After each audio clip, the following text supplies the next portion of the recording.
અને હવે વાત કરવી છે કોરોનાના તરખાટની। આમ તો તરખાટ નથી, તરખાટની જુઓ તો હજી કદાચ આ શરૂઆત છે, કારણ કે કોરોનાનો એક કાળ આપણે જોઈ ચૂક્યા છીએ અને એમાં પણ બીજી વેવ સૌથી ભયાનક હતી। ધીમે ધીમે ધીમે ધીમે એ જ પેટર્ન ફરી એકવાર જોવા મળી રહી છે કે જ્યારે કોરોનાના કેસ વધી રહ્યા છે, નવા 68 કેસ રાજ્યમાં કોરોનાના નોંધાયા છે અને એની સાથે સાથે એક્ટિવ કેસ 265 છે અત્યારે રાજ્યની અંદર। દેશની અંદર 1300 કરતાં વધારે કેસ છે। અત્યાર સુધીમાં દેશ આખામાં 26 લોકોના કોરોનાના કારણે મૃત્યુ થઈ ચૂક્યા છે, પણ ગુજરાતમાં રાહતની વાત એ છે કે આ 265 જે દર્દીઓ છે એમાંથી મોટા ભાગના હોમ આઇસોલેશનમાં છે। મોટા ભાગના દર્દીઓને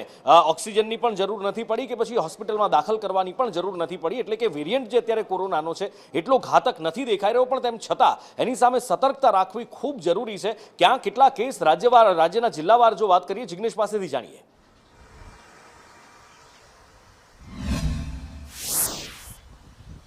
નુપુર, વાત કરવામાં આવે તો જે પ્રમાણે ગઈકાલે જાહેરાત કરવામાં આવી હતી, આરોગ્ય અધિક સચિવ નીલમ પટેલે કહ્યું હતું કે રાજ્યભરની અંદર માત્ર 68 કેસ નવા આવ્યા છે અને કુલ અત્યારે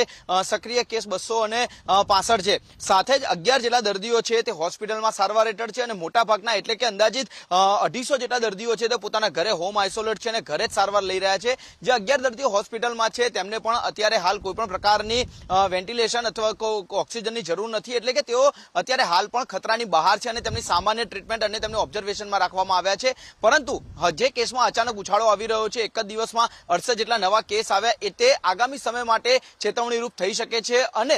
કોઈને પણ જો સહેજ પણ લક્ષણો જણાય તો તાત્કાલિક હોસ્પિટલને તેને જાણકારી આપી અને તેના રિપોર્ટ કરાવવા સુધી જે આરોગ્ય વિભાગ છે તેઓ કહી રહ્યું છે, જેથી કરીને જો કોઈ કોરોનાના લક્ષણો આવે, જો કોઈ પોઝિટિવ આવે તો તેને તાત્કાલિક સમયસર સારવાર મળી રહે અને તેના પરિવારમાં કોઈ પણ વ્યક્તિનો જીવ જોખમ